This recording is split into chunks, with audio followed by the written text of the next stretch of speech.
The First World War saw aircraft take their place amongst the myriad of weapon systems that form a critical part in modern militaries. The 4 years of the conflict saw them used in a range of roles, which they continue to fulfill even today. But as the war continued and, desperate to break the deadlock on the Western Front, the idea of using aircraft in direct support of ground forces became pretty much a standard tactic.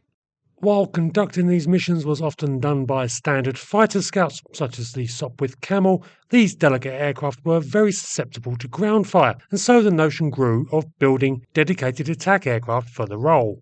A great example of this is the Sopwith Salamander, which provided its pilot and engine with armoured protection. But the end of the war also largely spelt the end of these specialist attack aircraft, as budgets were cut and air fleets radically reduced. However, that didn't mean there still wasn't an appreciation for the potential of ground attack aircraft, and one ambitious American company, hunting for orders in their lean post-war years, thought they had a better idea on how to do it. Instead of using the standard front-firing guns to conduct strafing runs, as was the norm, how about fitting a number of the new Thompson submachine guns, firing directly downwards, to literally carpet the ground beneath the aircraft with bullets as it flew overhead? And when I say a few, I mean 30. This is the Junkers-Larsen JL-12. The development of this aircraft starts in Germany, if you hadn't guessed from the name already. With the end of the First World War, German aircraft manufacturers faced a bit of a problem. Not only was the world now awash with surplus aircraft, the terms of the Treaty of Versailles forbade the German military from having aircraft and severely restricted the production of them in Germany altogether, especially in the immediate post-war period. And for an aircraft magnate like Hugo Junkers, that was an issue. Junkers and his company were the cutting edge of aircraft design at the end of the war, primarily because, in an era when just about everyone else was building their aircraft out of wood and fabric, Junkers were building theirs out of metal. In 1919, Junkers created an aircraft that really was, in my opinion, a largely unrecognised revolution. The Junkers F-13. Today, the concept of a 6-seat enclosed all-metal courier/executive transport is perfectly normal. You see them literally at just about any airport on the planet. The F-13 was the first of them. I mean, when you compare it to what else was flying at the time, and to be honest, even for some years after, the F-13 was the future. This was very much appreciated by many operators, and the F-13 sold widely. And amongst those who recognised the excellence of the aircraft was one John Larsen, an American who saw an opportunity. After the F-13 set a new world altitude record in June 1919, Larsen contacted Junkers requesting a test flight of the new machine. With Junkers unable to enter the American market because of that whole, World War thing, Larsen offered to be Junkers' North American agent, with the idea being that Junkers would ship F-13s to the United States in kit form, which could then be constructed at Larsen's factory. To bypass the whole made in Germany issue, Larsen obtained a production license, though this was a ruse as the aircraft was basically just assembled in the US. This would come back to bite Larsen, but we will get to that shortly. In December 1919, Junkers shipped an F-13 to Larsen, and in early 1920 a new company was formed, Junkers-Larsen, to market the aircraft. The designation was also changed to JL-6, indicating the aircraft had 6 seats, and some sources have remarked that though the JL stood for the company name, it was also convenient that it was also John Larsen's initials, which may have been useful for dealing with customers who may have had anti-German feelings. And customers were certainly in the market for the JL-6. Larsen quickly sold test examples to the US military and then achieved a number of sales to the US Postal Service and to companies involved in oil prospecting in Canada. Things were looking fairly rosy for Larsen and Junkers for the American market, and 28 JL-6s were rapidly imported. As said, the US Postal Service was very taken with the design, and JL-6s were used to run airmail routes between Chicago and New York, where their enclosed passenger cabin and excellent performance made them a natural fit for carrying rapid postal deliveries. And then things started to go wrong. JL-6s started crashing. In fact, they often spontaneously burst into flames and then crashed. Between May 1920 and February 1921, 4 aircraft were lost, along with 7 crew members, events that caught the attention of the press and raised a lot of questions about the JL-6. It seems that the steep loss rate was attributable to 2 main factors. Firstly, American pilots generally were not used to flying a monoplane, especially one capable of such high-altitude, long-distance performance. Secondly, and more importantly, it appears that Junkers-Larsen performed an unauthorized modification to the aircraft when they were building them from the knockdown kits, fitting the wrong type of rubber fuel hose.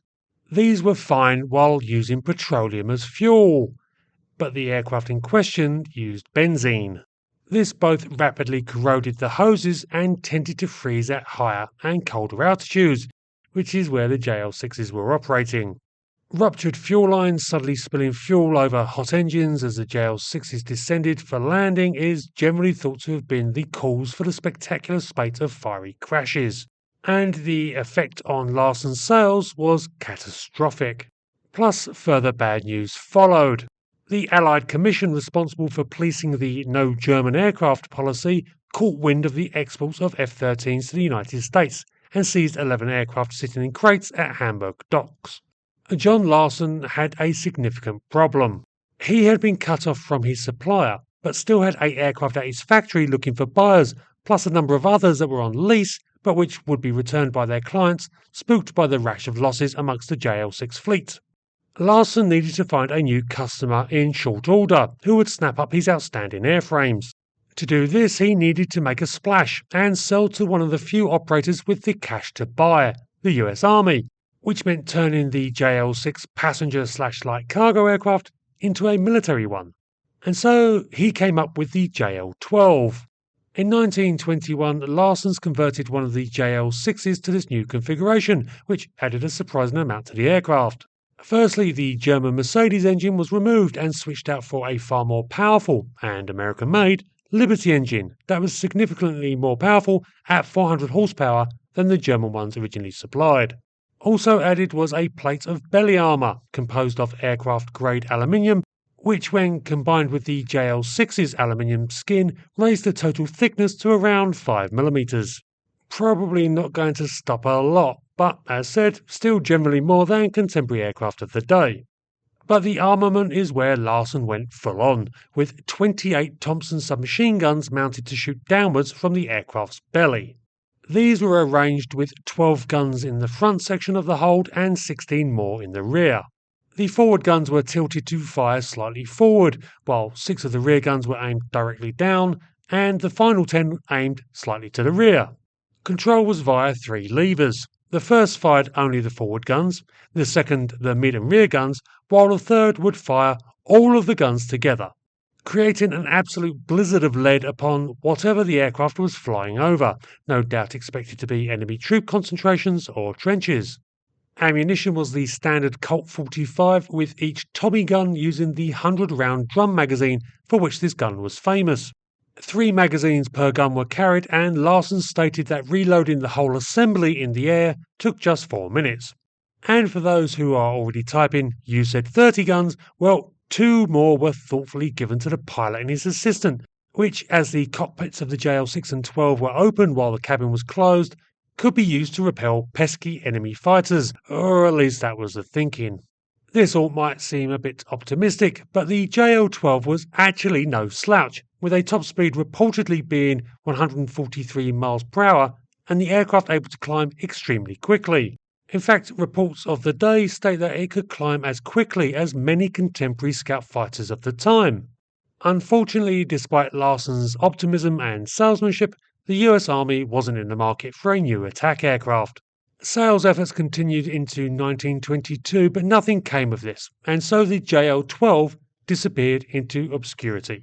Truth be told, I'm not really sure what happened to it. Certainly Larsen returned unsold aircraft to Junkers in Germany, where they would go on to be successfully sold when the Allies loosened their grip on aircraft sales restrictions in a few years' time, but the JL-12 seems to have just vanished. The same could be said for Junkers-Larsen, who also are difficult to find accurate information on, though I suspect that if John Larsen fought out for the purchase of 30 Thompson guns, then he might have had to vanish from creditors himself, because the costs of those would have added up to a small fortune.